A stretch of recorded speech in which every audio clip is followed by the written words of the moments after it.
Hey, welcome to another show of East to West. I decided I'd tape here in our studio, and we're going to talk about labels today, what labels do, how they can affect us, how they can affect our lives, how they affect how we buy things, how we live, how we choose to have our standard of living. As you look here, we'll start off with this room. As you look here, a lot of you might label this as a storage unit, as just a closet. But actually, if I was to pull this curtain back right here, it turns into the UPTV studio, which is kind of cool because, just what you see from the outside doesn't make it what's really on the inside. And that's what I really want to talk about. I'd like to talk about different people in the Bible that, were labeled by society as no goods and broken down and worthless. And those are the ones that Jesus really lifted up to start his church, to start this great movement of revival in the nation, in the Israel nation, and then on to the Gentiles in the Asia Minor and Rome, and so it was just, we just have to be focused on the inside, what people carry on the inside more than what they carry on the outside. Because, I used to work a job where I would go deliver food, and place orders and do all that. You would pull up to this beautiful mansion, and if you just anybody driving by, they go, oh, man, those guys got some money. That house is nice. I bet it looks nice on the inside. But I mean to tell you, how many houses did I go in that were beautiful on the outside, perfectly landscaped, manicured, but didn't have hardly a stitch of furniture on the inside, because they've spent all their money on the house and to make the outside look good, that they didn't have any money to take care of the inside. And so and just, how many times do we, as a society, as a people, worry more about what's on the outside that people can see as they drive by and look by than we care about the inside. And the inside is really where you make your home. Your inside is really where you spend quality time with family. The inside is where your children are brought home when they're born, or you bring your first dog home, or your first animal home, or your first family outing, your first everything is done on the inside. So when we focus more on the outside, then we neglect the inside, and then the inside can start to get a little run down, get a little rusty, and then the foundation starts to wear a little bit. Like if you see like a house, like a beautiful house, but if the foundation is cracked, or if it's got mold in it, then the rest of the house is ruined. It doesn't matter how nice the outside looks. The house is ruined, condemned. You can't live there. You got to fix it. You got to take care of it. Just like us, you got to take care of the inside. And how do we do that? We can eat right, we can live right, but most importantly, we can have Jesus in our lives. We can have Jesus inside of us, the Holy Spirit inside of us that cleanses us and puts a new label on us. Like I talked about last week, how we are the righteousness of God, we're a holy priesthood. And I believe that we are a righteousness of God and a holy priesthood before we're saved. I don't believe that you get saved and then that happens. I believe you are made in that way. Yes, we're born into sin and we have sin that affects us, but I think our label that God sees when he sees us from the very beginning is the label of righteousness, his children, his priesthood, his family that he wants to commune with, and that's all of us. That's everyone that he's created. Now, whether we choose to accept that label or we, let that label become our life, that's up to us. But I believe that it's there nonetheless. And, we've just got to help people realize that that's what their label is. Some people like to label people, as weak or, and no good. You see it all the time in schools. You see all these cliques. You can just tell by the way they look on the outside, what group that they should belong in. It was a great movie and a great line in Ferris Bueller's Day Off. You know, it talked about how he was friends with all these different groups, you know, and they all just thought he was a righteous dude because he just, you know, he was cool with everybody, you know, but they had these groups and these cliques, and they were very distinguished. I remember when I was a kid, what they called us greasers when I was a kid, and I don't know why, because I didn't start putting grease in my hair until much later in life. But so anyway, you know, it was the kids that had the ripped jeans and the jean jackets and the t-shirt and the hair down to your knees, you know, talking about music and smoking cigarettes and hanging out and stuff like that. But we were called greasers, you know. I'm not sure what they would be called now today, but, you know, and then we had the Richies. You know, we call them the Richies, the ones that had the nice houses and drove the nice cars to school, you know, and didn't ride the mass transit, you know, to get to school, you know. But and then we had the athletic people, you know. I don't even remember what they were called. We probably called them lame back then, but anyway. But so there's labels, and once you put a label on somebody or something, it's hard to break that label, because even when you go back to school reunions, it's still the same. Oh, hey, didn't you used to be part of that greaser group? Hey, didn't you used to be part of that athletic group? I mean, it's just all goes right back to labels again. It all goes right back to what people associate you with, you know. And you know, as a Christian community, as a community that stands up for God, that stands alongside God, you know, our label should be sitting on a hill. God calls us to be different. God calls us to be, you know, a light burning bright. God calls us to be a light not put under a bush, you know, but sometimes I think that gets a little muddled. I think sometimes we as Christians don't really realize and understand what the label is that we have hanging over us. You know, they say his banner over us is love. And if we are under that banner, then we ourselves need to love everybody. There shouldn't be anybody that we walk into, or not walk into, I hope we don't walk into people, but there should be no situation that we walk into where there's somebody in there that says, man, I just don't like that guy. There's just something about it, I just don't like him. You know, Jesus had tons of reasons not like us. I mean, tons. You know, we have struggles in life. You know, this is really the crux of what I really wanted to talk about is we all have struggles in our life. There's still stuff that I struggle with.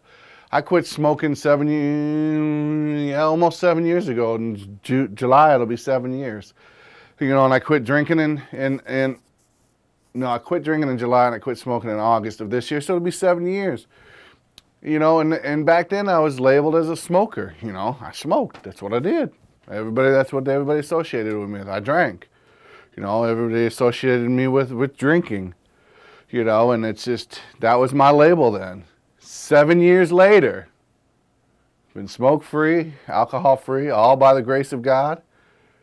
I ran into somebody today that I knew. What did he go to? Drinking and smoking, talking about those times when we hung out and did all this stuff. And it was like once that label is placed on somebody, it's hard to get rid of it. So, you know, and that could be a good thing and that could be a bad thing. Because if you've got, you know, people that look up to you and they say, oh man, he's just a great guy. You know, he cares about people. He loves people. He wants to see people succeed. You know, I think of my wife in this situation, you know, with her job. You know, she mentored a student 2 or 3 years ago. She moved out to Washington to study law. And now she's on this legal panel. She's helping to represent people. And she just dropped her an email yesterday and said, you know, I was just thinking about you and just wanted to tell you that, you know, your mentoring of me and your showing of leadership skills to me just helped me go a long way, you know. And every time I get to put those skills into practice, I think of you. And it's just great because, you know, my wife's label at work is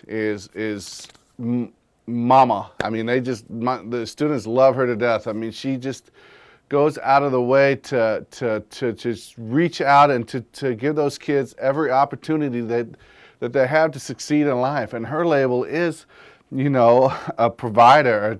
She loves to take care of people. But that label is stuck. I mean, she has people from years ago that she dealt with that still send her emails, send her Christmas cards, send her stuff, because she made such an impact in their lives that that label of providing, that label that they associate with her has stuck through the ages, has stuck through time. So 20 years later, she's still getting emails of how they've been encouraged, and now how they've turned it around and are now encouraging their children with the same skills because they learned that from my wife.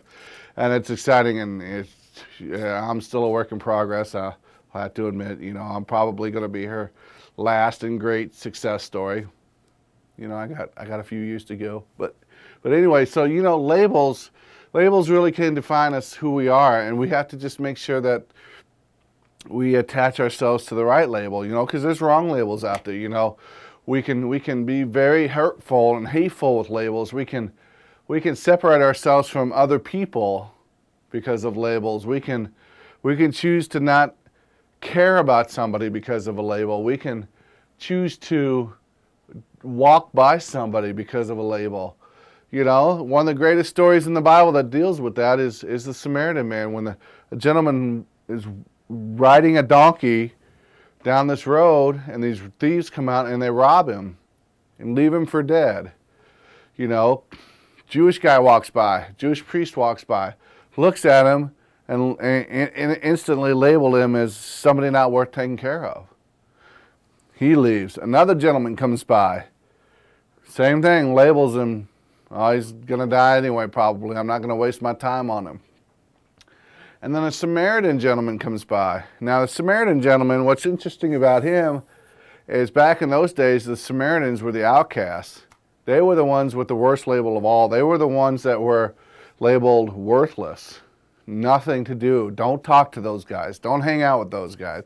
Because the Samaritans were the Jewish people, some of the Jewish people at the time had married into what they called the Gentiles at that time. So it was really just an interracial marriage, that produced what they called Samaritans, and so nobody wanted them. The Gentiles didn't want them. The Jewish people didn't want them. They weren't full Jewish. They weren't full Gentiles. So they were labeled losers, worthless, nothing, and I'm sure those struggles still go on today. But the one who was labeled worthless and had no value did the most of it, of all three of them. He picked this gentleman up, put it on his donkey, took him to an inn, not only took care of him there, but gave the innkeeper enough money, more than enough money, to care for him until he got better. And he said, when I come back to get him, if I owe you more, I will pay you more. He didn't care about the label. He didn't say, oh, well, I'm worthless, I'm no good, I can't do nothing to help this guy because I'm worthless and I'm no good. He rose up and said, you know what, I'm going to step out of that label and I'm going to do something good for somebody. So we can do that today. We can stop labeling people. We can stop labeling and saying, oh, he's weak. He doesn't work out. He doesn't lift weights. He doesn't, do all this and that and the other, but doesn't mean somebody's weak. They may be strong in spirit. I'd rather be strong in mind and soul than be strong outwardly and weak in my mind, and weak in my soul. I'd rather have a strong, sturdy foundation that I can build my life on, that I can, live up to that label that God has placed upon my life of being a righteous man and being whole, just being a priesthood for Him. And so when we walk under that banner and walk under that love, we can reach out. I just think of all the guys that I talk to on a daily basis, all the homeless guys, I know I talk about the homeless a lot, but I just really feel God has placed that on my life in this season, that I'm to reach out and to just talk to people. It's just very sad to, when I talk to guys that they're struggling and I hear their real stories and I hear their testimonies and I hear their real feelings and I hear how life has been hard and how they've made bad choices or life has just been a struggle and they've lost their family and a child died and there was alcohol involved, afterwards, and drugs to help cope with that loss, and how that ultimately affected their job and their marriage. And I hear all that. It makes me really sad when I'll sit next to somebody who's talking about the same guy, and we'll say, he's a bum. He's worthless. He's just cluttering the streets. City ought to do something about him. You know what I mean? And they label him that. But my label for that guy is a guy broken who needs Jesus. As a guy broken who has suffered a tremendous loss in his life. I mean, to lose a child. I think of my own children sometimes, and I just think, how bad would my heart break if I lost my daughter or son to anything? And would I be able to not turn to the things that he's turned to? I don't know. I would hope, that I've had that foundation, but it depends on what label that I've placed on my life, and so it's just very sad, because I see both sides of it, I see the hurting person and the soul, and then I see the people over here, and it's out of frustration, I'm sure. They don't, but nobody takes time to know each other anymore, Nobody takes time to sit down and say, hey, how are you doing, Just ask them their name. What's your name? How you doing? How's it going? If you just ask somebody how's it going, I'll guarantee you 9 times out of 10, you can just sit there and they'll tell you all day long how things are going. And then you can just interact with them, and you can just, you just raise them up, and let them know, the world isn't 100% bad. Because we have plenty of labels for the world, we have all these struggles going on in the world, and we have just different theories and ideas and labels of people, and labels are very devastating. I mean, like as a child, when a child is young, if he's labeled weak and he's bullied and he's picked on and he's just treated like dirt, that carries with them. People don't think that those words have a lasting effect on people. They do. I mean, they do. I mean, they do. I just picture the lepers in the Bible, when they had this disease that nobody knew about. Instead of trying whatever way they could back then to try to understand what was going on and to see that it was a person struggling with a disease, all they saw was the disease, and so they labeled him a leper. They weren't even called people who had leprosy back then. They were called lepers. So they were kept in the caves. They had to go live in the caves on the outside of the city. Nobody would look at them. Nobody would talk to them because they had this terrible disease. And some of these guys, I'm sure, got this disease. Well, I'm going to say all of these guys got this disease not by choice. They didn't choose to be a leper. They contracted it. I don't know how they contracted it back then, but it just came upon them, and it was ravishing. I mean, it would literally eat your skin off. But there was one man that walked and said, "I'm not gonna look at you by that label. I'm going to just look at you in love, and I'm going to look at you and say, I love you no matter what." And that man's name was Jesus. And he went to the lepers, and he healed them, and he brought them, made them well again, But he could have just easily walked by and said, you know what? I believe in what they say, the label about you. I believe that you're a leper, and that I should have nothing to do with you, and that I should not even look at you. But Jesus was not about label. All he saw, the label he saw when he saw them, was his righteous and precious creation. That's what he saw. And he wanted to do everything he could do to heal that person and to make them whole again, because that's all Jesus wants to do. Jesus doesn't want to condemn us. Jesus doesn't want to send us to hell. Jesus doesn't want us to live a mundane life with no fun. Jesus came to give us life, and life more abundantly. And it's just exciting when I hear that, because I think of my own past, of what Jesus has brought me through, and it's just been exciting. I mean, I get to hang out with all these cool guys here at UPTV. I would have never done that before. I get to meet people. I get to hang out with people. I get to do this show. I get to talk to you guys and ramble on and on and on and on and on and just have fun doing it and just let God just go crazy. I mean, it's just fun because, you know, I've gotten to just meet a lot of really cool people. And I've got to administer to a lot of cool people, and I've got to just help raise up a lot of people, cool people.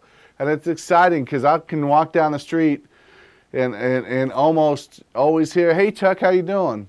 "Oh, hey, how you doing?" "Hey, how you doing?" Or I can stop and talk to somebody, and that won't be nice. What really drives me crazy is when I stop to talk to somebody that's struggling or that lives on the street or whatever, and have somebody come up and say, "Why'd you spend time with him? Why'd you talk to him? He's beyond hope. He's no good." Okay, you know, there is hope. There is always hope.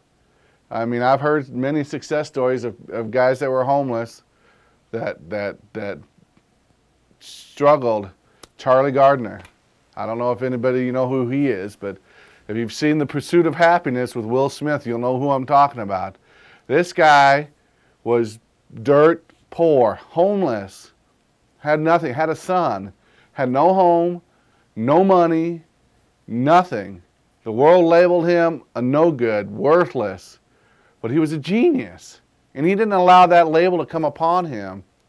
So he went and worked for this firm as an intern and worked so hard and so diligently, and just the struggles that he had, you know, he couldn't just go home after work. He had to get his son and then go try to rush from shelter to shelter to shelter to try to find a bed or a room or anything for his son. And how hard was that? Because people would line up all day to wait for a room or a bed in the shelter. I mean, that's what they would do. They would get up, go outside, and then stand in line basically after they eat to try to get back in again. And sometimes he got a room, sometimes he didn't. But he didn't let those struggles and the labels that people put upon him and keep him down. And now he's a multi-billionaire. I mean, he runs one of the largest investment firms out there. And it's just a great story of how you can break through a label and have success when you believe that there's still hope in life. When there's still hope and there's still opportunities for you to succeed and not just stop and not just and give up and sit down. Stand up and keep walking, keep moving on, because that God's got great things planned for you. And so I just love hearing those stories, you know, and it's just great. Gandhi, one of the greatest guys I think ever lived, you know. People labeled him, you know, but what did he do? He was a man who had nothing. He had some shoes and his clothes, and that's all that he had. But he changed the nation. He birthed the nation. It was just crazy. It was just awesome. It was just wonderful to see his passion and his desire, you know, and just his fervent fever for something to be better and for something, you know, to plant that seed of hope in people's lives. That it was just crazy because he could have been, you know, he could have just stayed, you know, just being whatever and not pressing on. And he did that. He walked up. He rose up. Mother Teresa, love her to death. You know, she loved serving people. She didn't want to do anything else but to serve the poor and to give them something to eat and to give them something to drink. And it's just so exciting because the label for her is passionate lover, you know, and giver. And so we just, you know, just what kind of label do you want to walk under? And what kind of label do you want to give people? You know, you got to be very careful when you hand out your labels, you know, because that glue that you use to stick that label on somebody, sometimes that glue doesn't come off. Sometimes that glue doesn't allow that label to come off. And then they're stuck in their lives thinking, well, this is all I'm going to ever amount to. This is all I'm good for, you know, and this is all that I care about, you know. You know, when we see young kids running around, you know, oh, they're all a bunch of thugs, you know what I mean, or no goods or whatever. If we keep telling them that, then that's all they're going to know, and that's all they're going to see. If we could say, look, We love you guys. Let's hang out, you know. Let's just be friends. Let's enjoy life together, you know. It just stirs something in people, you know. It just stirs it up, and we need to stir that up. We need to just get rid of the labels, you know, and just and institute the love, because you know when you have love without labels and love without restrictions, it just everything community can come together. Communities come together. It's you know when there's a tragedy, when there's a great tragedy, it's just amazing how we can put our differences aside and come together as a community, even if it's for a short time. So why can't it be that way? I don't understand why it has to take a tragedy to do that. We could live like that all the time. I love people.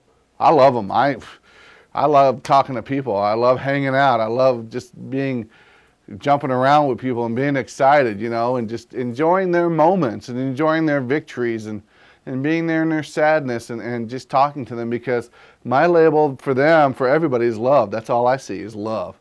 Love on everybody.